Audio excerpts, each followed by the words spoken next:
కేశవులు మా తండ్రి పేరు రామయ్య. నేను బిక్నూరుకి వెళ్ళొచ్చిన. బిక్నూరు మండలం మాది. బిక్నూరు శివారులో మా స్థలం ఉంది, పట్టా భూమి. మాకు మా తాతల పేరు మీద, తాత పేరు లక్ష్మయ్య, ఆయన కీర్తిశేషులు, ఆయన తండ్రి పేరు వెంకయ్య. వాళ్ళ పేరు మీద ఉన్న భూమి ఇంతవరకు మా పేరు మీద చేస్తలేరు. పట్టాలు, పాస్బుక్లు, అసైన్మెంట్ ల్యాండ్ కాదు, పట్టా భూమి. మాకు అక్కడ స్థలం, ఇల్లు ఉన్నది, స్థల నివాసం కూడా ఉన్నది. అది మా పుట్టిన స్థలం అదే, మా తాతలు మా తల్లులు అంతా అదే స్థలం. మేము తహసీల్దార్ మేము రిప్రజెంటేషన్ ఇచ్చాము, కలెక్టర్ గారు కూడా ఇచ్చాము. వాళ్ళు ఏం పట్టించుకుంటలేరు. ధరణి అన్నారు, ధరణిలో కూడా మా భూమి వెళ్ళింది. మేము ఆ భూమిని నేను దున్నినా, అక్కడ వ్యవసాయం చేసిన. నేను 3వ తరగతి అక్కడనే చదివిన బిక్నూరులో. దాని తర్వాత కామారెడ్డికి వచ్చాము, మంత్రాలు తంత్రాలని మా నాన్న తీసుకొచ్చాము. ఇప్పటికి మా భూమి మాకు అంత గుర్తు. మేము మొన్న సర్వే చేయించినాం. ఆ సర్వేలు కూడా మాకు నంబర్లు కూడా వచ్చినాయి అన్ని. వాళ్ళు చేస్తలేరు పాస్బుక్లు, వాళ్ళు పాస్బుక్ చేయడం లేదు. మా పేరు ఎంఆర్ఓ తహసీల్దార్ వాళ్ళకు కూడా ఇచ్చినా కానీ వాళ్ళు ఏం పట్టించుకుంటలేరు. వాళ్ళు ఏమంటున్నారంటే చేస్తాం అనుకుంటే ఇప్పటికి నా 7-8 మంది తహసీల్దార్లు ట్రాన్స్ఫర్ అయిపోయారు. ఎందుకంటే మాకు వాళ్ళు ఏ అధికారం తింపడం ఆఫీస్ చుట్టూ తప్పించి ఏం లేదు.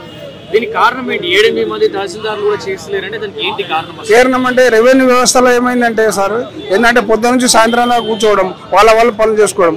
వాళ్ళకి తెలిసిన వాళ్ళతో ఏదైనా రాజకీయం ఉంటేనే, ఒత్తిళ్ళు ఉంటేనే వాళ్ళ పనులు చేస్తుంది. ఇప్పుడు ఈ ప్రభుత్వం వచ్చింది కానీ ఇది ఈ దారుణాన్ని మాకు అవుతుందని 100% నమ్మకం ఉన్నది. ఈ కాంగ్రెస్ ప్రభుత్వంలో మాకు అవుతుంది, మాకు న్యాయం జరుగుతుంది. అందుకోసం ఇచ్చాం. ఈ 12-1 లోపల మెసేజ్ వస్తుంది మీ ఫోన్ నెంబర్ అని చెప్పారు ఈ రోజు. ఆ మెసేజ్ లో అంతా మీకు కోడ్ నెంబర్ ఇస్తాము, దాని ప్రకారం మీరు ప్రాసెస్ మేము ప్రొసీడ్ అవుతాము.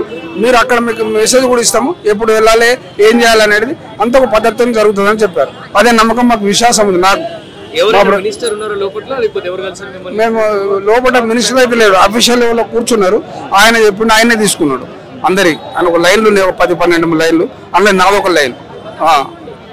నాకు మంచి స్పందన వచ్చింది, నాకు నమ్మకం ఉంది. మాకు మేము కిరోసిన్ రిటైల్ డీలర్ల సంక్షేమ సంఘం తరఫున వరంగల్ నుంచి వచ్చాము. స్టేటు మొత్తం రాష్ట్ర కమిటీ మీద మేము వచ్చడం జరిగింది.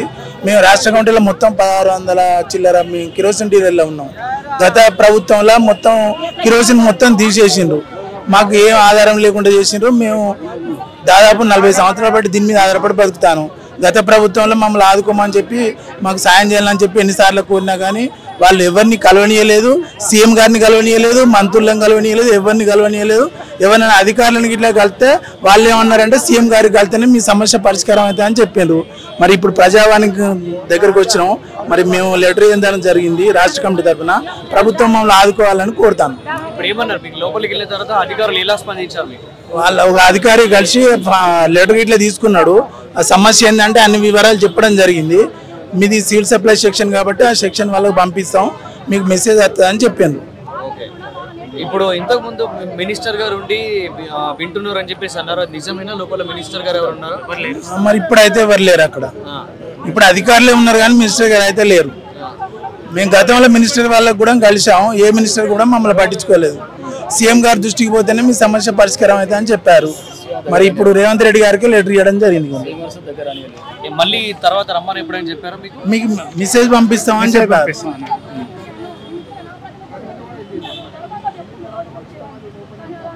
ఆటో డ్రైవర్ని యాక్సిడెంట్ అయితే ఉద్యోగం బీకేసారు. నాకు 3 ఆడపిల్లలు, కొడుకు పెండిలు కానీ చదువుతారు. ఈడీకి ఆర్ఎంకి అప్పీల్ చేసుకుంటూ ఇవ్వలేదు. ముఖ్యమంత్రి గారు దయచేసి నాకు మా వెంకరెడ్డి సార్ కూడా ఈడ ఇవ్వమన్నాడు. ఇవ్వకుంటే నెక్స్ట్ పోయేది వెంకరెడ్డి మంత్రి కాడికే నేను ఫోన్ చేయిస్తా. నా ఉద్యోగం నాకు ఇస్తే నేను అక్కడ పోను, వెళ్ళిపోతే దరఖాస్తు ఇచ్చిన సార్. ఇప్పుడు మీరు ఉద్యోగం పోవడానికి కారణం ఏంటి? కారణం నాకు యాక్సిడెంట్ అయింది, నేను వెళ్ళినందుకు వాళ్ళు తీసేసి అట్లా. ఇప్పుడు మరి ఇక్కడ అప్లికేషన్ పెట్టుకున్న లోపల ఏమన్నారు, స్పందించారు? నేను మేడం కాగితాలు తీసుకుంది ఎండికి రాస్తాను అన్నారు సార్.